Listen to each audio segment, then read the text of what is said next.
বন্ধু, আজকে হাটে যাবি? বিক্রি বাটা কিছু হবে বলে মনে হয়। প্রচন্ড বৃষ্টি হচ্ছে তো। আরে লকাই, হয়তো মানুষজন কম বেরুবে, কিন্তু বিশাল পরিমাণে একটা লাভ করতে পারবো আমরা, বুঝলি? সেটা কিভাবে হতে পারে? চাইলেই তো আর বিশাল পরিমাণে লাভ করা যায় না। এবার চাইলেই প্রচুর পরিমাণে লাভ করতে পারবো আমরা। কালকের সংবাদপত্র পড়েছিস? হ্যাঁ, পড়েছি তো। সংবাদপত্রে আবার কি লাভ করবার উপায় লেখা আছে নাকি? ধুর, তুই যে এত বোকা, কি বলবো। আমি আবার কি করলাম? আরে পাগলা, কালকে সংবাদপত্রে দিয়েছিল টানা 2 মাস এভাবেই বৃষ্টি চলবে, আর এই বৃষ্টি থেকেই আমরা লাভবান হব। বৃষ্টি থেকে আবার কিভাবে লাভবান হব? যেটা বলছি শোন, বেশি প্রশ্ন করতে যাস না। এখন 2 মাস টানা বৃষ্টি হবে। এই বৃষ্টির সুযোগ নিয়ে আমরা হাটে জিনিসপত্র চড়া দামে বিক্রি করব। তাতে তোর লাভ হবে আর আমারও লাভ হবে। ও, এটার জন্য বলছিস? এবার বুঝতে পারলাম। মাথার ভেতরে গোবর পোড়া থাকলে যা হয়। এখন আর কথা বাড়াস না, তাড়াতাড়ি বাড়ি যা, হাটে যেতে হবে। পারলে দুটো বেশি করে মাছ নিয়ে যাস। ঠিক আছে, নিয়ে যাব। এখন তাহলে আসি, কেমন?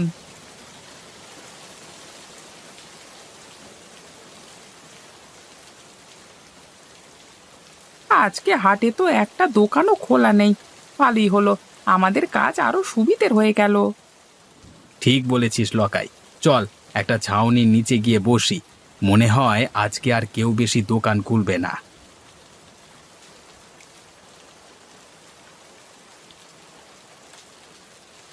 ওই তো, ওই তো একটা লোক এদিকে আসছে বলে মনে হচ্ছে। আমাদের কাছেই আসতে হবে, কোনো দোকান তো খোলা নেই বাবু। তা ভাই, মাংস কত করে? বেশি না, 1 কেজি মাত্র 350 টাকা। 1 কেজি মাংস? তাও আবার মুরগির মাংস 350 টাকা? ওরে বাবা! এই বর্ষার দিনে জিনিসপত্রের দাম তো বাড়বেই। এত বৃষ্টিতেও দোকান খুলেছি, দাম তো একটু বেশি হবেই। আশেপাশের কোনো দোকানই খোলেনি, দেখুন না। সে না হয় বুঝলাম, তা বলে এত দাম? এত বৃষ্টিতে কোনো দোকানদার দোকান খোলেনি, শুধুমাত্র আমরা দুজন বসেছি। দামটা একটু বেশি তো দিতে হবেই দাদা। আচ্ছা আচ্ছা, আমায় 2 কেজি মুরগির মাংস দিও। এই নিন আপনার 2 কেজি মাংস। আপনার হয়েছে 700 টাকা। এই নিন আপনার টাকা। বলিস কি রে ভাই, একদিনেও এত টাকা মুনাফা আমি তো আগে কখনো দেখিনি। দাঁড়া দাঁড়া, মনে হচ্ছে আরো একজন আসছে।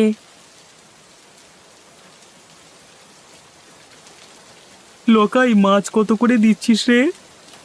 লক্ষণদা, বেশি না, 1 কেজি মাত্র 250 টাকা। 1 কেজি মাছ 250 টাকা? তোরা কি পেয়েছিস বলতো? লক্ষণদা, এই বর্ষার দিনে এত কষ্ট করে মাছ ধরতে হয় পুকুর থেকে, দাম তো একটু বেশি দিতে হবেই। 1 কেজি মাছ নাও আর 250 টাকা দাও। আচ্ছা, কি আর করা যাবে, আমাকে 3 কেজি দে। এই নাও তোমার 3 কেজি মাছ। তোমার হয়েছে 750 টাকা। তোরা তো দিনে দুপুরে ডাকাতি করে নিলি রে। এই নে, ধর তোর টাকা। কি বন্ধু, আমার বুদ্ধিটা কেমন কাজে দিল তো? এটা আবার বলে দিতে হবে নাকি? জবরদস্ত তোর বুদ্ধি। এত বুদ্ধি তুই রাখিস কোথায়? হ্যাঁ, আমার বাড়ির আলমারিতে রে।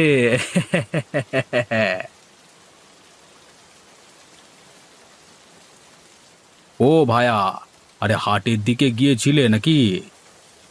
হ্যাঁ, হাটে গেছিলাম, দিনে দুপুরে ডাকাতি করে নিলে। কেন গো, তোমার সাথে আবার কে ডাকাতি করলো? কি আর করবে ডাকাতি? তোমাদের পাড়ার নগেন মাংস বিক্রি করছিল, আমি কিনলাম, 350 টাকা কেজি হিসেবে নিল। বলেন কি গো, 150 টাকার মাংস 350 টাকা নিল? একেবারে 200 টাকা বেশি। তার বলতে, হাটে কোনো দোকান খোলেনি বলে যা ইচ্ছে তাই করছে ওরা। আচ্ছা, আমি এখন বাড়ি যাই, দেরি হয়ে যাচ্ছে আমার আবার।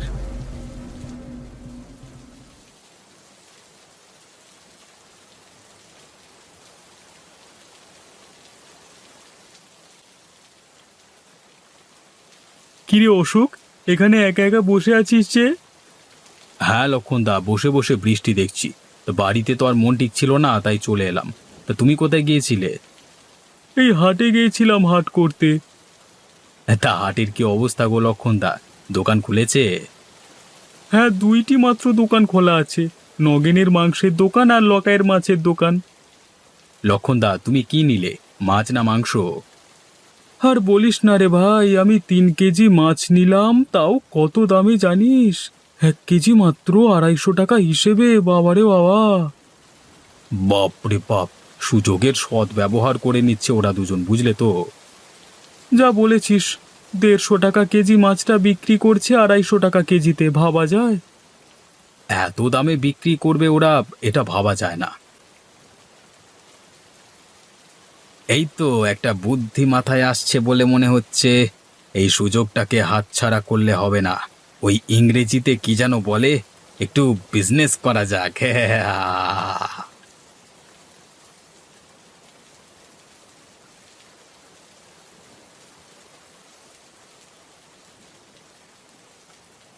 কি গো, এবার তো কিছু একটা করতে হবে।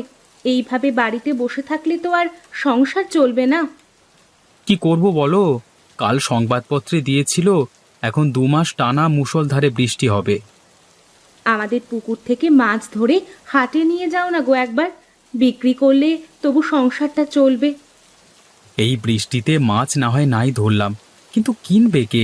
যা বৃষ্টি হচ্ছে তাতে লোকজন বাড়ি থেকে বেরোবে বলে তো মনে হয় না। তুমি অত চিন্তা করো না, বিধাতা ঠিক একটা না একটা উপায় বের করে দেবে। এইভাবে মুষলধারে বৃষ্টি চলতে থাকলে কিছুদিনের মধ্যেই বন্যা হয়ে যাবে, তখন সংসার চালানো আরো মুশকিল হয়ে যাবে। আরে অশোক দা যে, তা কি মনে করে আমার বাড়িতে? কেন রে নিতাই, আমি কি এমনি এমনি আসতে পারি না? আরে অশোক দা, তুমি খারাপ ভাবছো কেন? আমি ওটা বলতে চাইনি। আমি বলছি বৃষ্টি মাথায় নিয়ে আমার বাড়িতে এসেছো, নিশ্চয়ই কিছু তো দরকার আছে। দরকারটা কি সেটা বলো। তোর যে ওই ছোট পুকুরটা আছে, ওটা আমি 2 মাসের জন্য কিনতে চাই। আমি 10,000 টাকা তোকে দেব, রাজি থাকলে বল। তুমি 2 মাসের জন্য পুকুরটি নিয়ে কি করবে? নিতাই, আমি তোকে টাকা দিচ্ছি, পুকুরটা 2 মাসের জন্য কিনবো। কি করব সেটা তো আমি তোকে বলতে পারবো না। তাহলে কি করে দিই আমি? কেন দেবে না?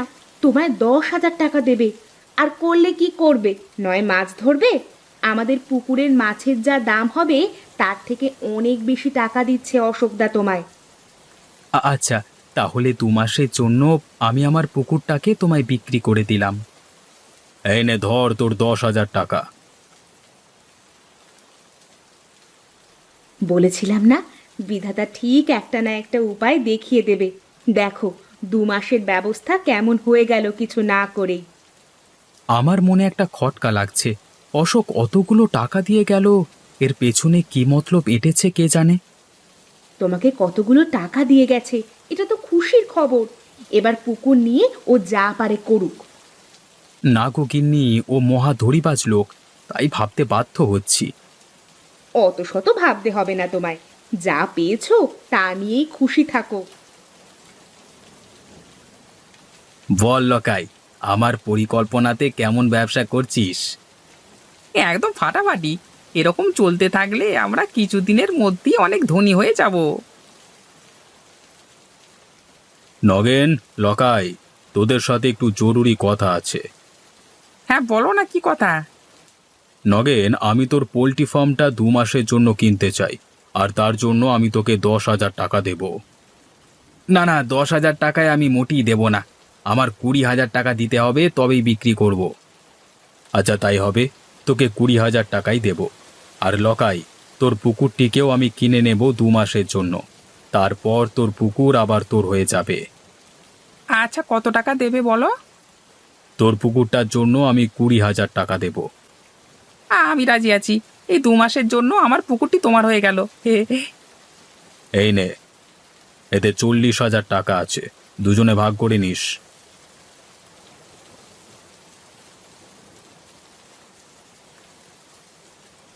নে তাড়াতাড়ি হাত চালা, আবার হাটে গিয়ে বিক্রি করতে হবে। এই তো বাবু, তাড়াতাড়ি করবার চেষ্টা করছি। এখন গ্রামের সমস্ত পুকুর এবং পোল্ট্রি ফার্মের মালিক হলাম আমি। এবার আপনি যেমন খুশি দামে বাজারে মাংস এবং মাছ বিক্রি করবেন, তাই তো? ঠিক ধরেছিস তুই। এটা কি বলে ব্যবসা? বুদ্ধি যার টাকা তার, কথাতেই আছে। এই যে হয়ে গেছে বাবু, তাহলে এবার এগুলি হাটে নিয়ে যাই। হ্যাঁ, নিয়ে যা। আর শোন, 1 কেজি মাছ 350 টাকায় বিক্রি করবি, আর 1 কেজি মুরগির মাংস বিক্রি করবি 450 টাকায়, বুঝেছিস? আগে বাবু, তাই হবে। আমি এগোচ্ছি, আপনি আসুন কেমন। আসুন আসুন, আমাদের দোকানে আসুন, সব কিছু জিনিস তরতাজা পাবেন, নিয়ে যান। ভাই, আমাকে 2 কেজি মুরগির মাংস দাও তো। এই নিন আপনার 2 কেজি মুরগির মাংস, আর আপনার বিল হয়েছে 900 টাকা। সে কি, 1 কেজি মাংসের দাম 450 টাকা? আগে হ্যাঁ। আমায় 1 কেজি মাছ দে তো, একটু ভালো দেখে দিবি। হ্যাঁ, হ্যাঁ বাবু, আমাদের দোকানের কোনো জিনিসই খারাপ নয়। না হলে ভালো। এই নিন বাবু, আপনার 1 কেজি মাছ, আপনি আমাকে 350 টাকা দেন। বলেন কি মশাই, 1 কেজি 350 টাকা? হ্যাঁ বাবু, ওই দামই দিতে হবে। এদেরকে একদম বিশ্বাস করবেন না, একেবারে দড়িবাজ লোক। আমাদের সবার থেকে পুকুর কিনে চড়া দামে মাছ বিক্রি করছে, আবার মাংসের ক্ষেত্রেও একই কাজ করেছে। তুমি আমায় ধড়িবাজ বলছো, কিন্তু যখন তুমি চড়া দামে বিক্রি করতে তখন সেটা দোষ নয়। হ্যাঁ অশোকদা, আমি আমার ভুল বুঝতে পেরেছি। আমি তোমাদের দেখাতে চেয়েছিলাম, একজন বেশি মুনাফা করতে চাইলে বাজারে কম্পিটিশন বেড়ে যায়, জিনিসপত্রের মূল্য বেড়ে যায়, ভারসাম্য হারিয়ে যায়। এটা তো আমরা ভেবে দেখিনি। আজকে অশোকদা আমাদের চোখ খুলে দিয়েছে, আর এই ভুল হবে না। সবাই অশোককে খারাপ ভাবতো, কিন্তু আজকে উনি সবার জন্য এত বড় কাজ করলেন, নিজের লোকসান করে। লোকসান তো হয়নি। এই নাও তোমার সব টাকা, আমি ফিরিয়ে দিচ্ছি।